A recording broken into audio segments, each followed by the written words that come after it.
को लेकर जैसे ही नीचे आता है तभी उसे दरवाजा खुलने की आवाज लगती है और वो वहीं रुक जाता है। लेकिन गुल्ली ये नहीं जानता कि ग्रैंडपा भी उसी की तरफ आने वाले हैं और आखिर कुछ देर बाद गुल्ली पकड़ा जाता है।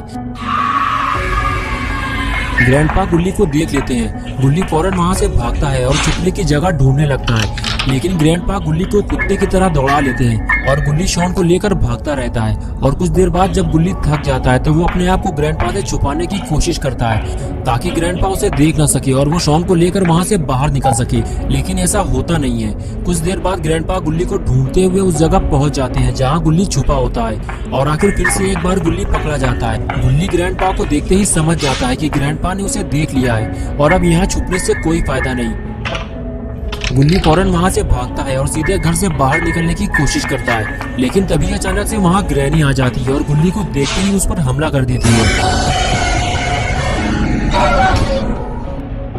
और अब आगे की स्टोरी देखते हैं। गुल्ली गाड़ी के पास खड़े खड़े यही सोच रहा होता है कि गुल्ली को अब तक वापस आ जाना चाहिए था। उसे यहाँ से गए हुए काफी देर हो चुकी है, मुझे अब जाकर देखना होगा। गुल्ली ने बुल्ली से कहा था कि अगर मैं आधे घंटे तक वापस ना आऊं तो समझ लेना कि मेरे साथ कुछ गड़बड़ हुई है, लेकिन अभी आधा घंटा नहीं हुआ है, इसलिए बुल्ली इतना सीरियस नहीं है। लेकिन वो ग्रैनी के घर जाना चाहता है ये देखने के लिए कि गुल्ली को कुछ हुआ तो नहीं है। लेकिन बुल्ली जैसे ही थोड़ा और आगे बढ़ता है तो वो देखता है कि ग्रैनी के घर का दरवाजा खुला हुआ है। ग्रैनी और ग्रैंडपा सामने ही खड़े हुए हैं और वो जोर जोर से बातें कर रहे हैं। बुल्ली को लगता है कि ग्रैनी का बर्थडे होने जा रहा है, इसी वजह से चिल्ली पुकार मची हुई है। लेकिन कुछ ही देर बाद बुल्ली को समझ में आ जाता है कि अंदर कुछ गड़बड़ है, कहीं गुल्ली पकड़ा तो नहीं गया, पास जाकर देखना होगा। और फिर बुल्ली धीरे धीरे घर की तरफ आगे बढ़ता है।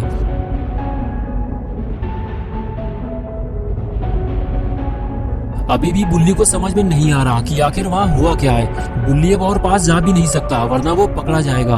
वो तो बस गुल्ली के बाहर आने का इंतजार कर रहा है, लेकिन शायद उसे नहीं पता कि गुल्ली अब वापस नहीं आएगा। ग्रैनी ने उसे मारकर बेहोश कर दिया है और अब ग्रैनी और ग्रैंडपा उसे ठिकाने लगाने वाली है।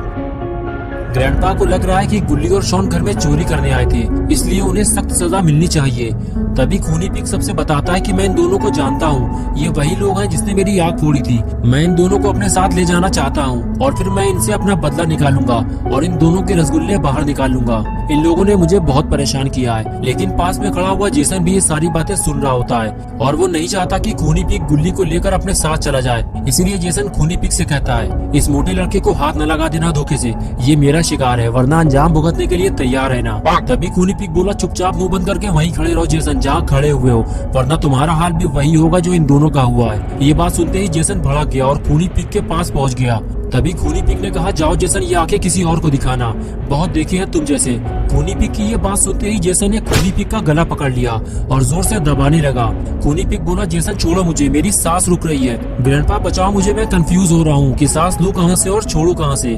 ग्रैंडपा बोले, जेसन उसे छोड़ दो, वरना वो कंफ्यूज हो जाएगा तो मुसीबत हो जाएगी। और फिर बड़ी मुश्किल से ग्रैंडपा और रॉड ने मिलकर खूनी पिग को जेसन से छुड़ाया। तभी ग्रैनी बोली, तुम दोनों कान खोलकर ये बात सुन लो, इन दोनों को मैंने मारा और ये मेरा शिकार है, इसलिए दोनों को मैं रखूंगी, इन्हें यहाँ से ले जाने की सोचना भी मत। और फिर ग्रैनी ने इविलन से कहा, नन तुम इन दोनों को बेसमेंट में ले जाकर डाल दो और इन पर नजर रखना, ये वहाँ से गायब ना होने पाए। और फिर इविलन गुल्ली को खींचते हुए बेसमेंट में ले जाने लगी और सारे लोग खड़े होकर ये नजारा देखते रहे।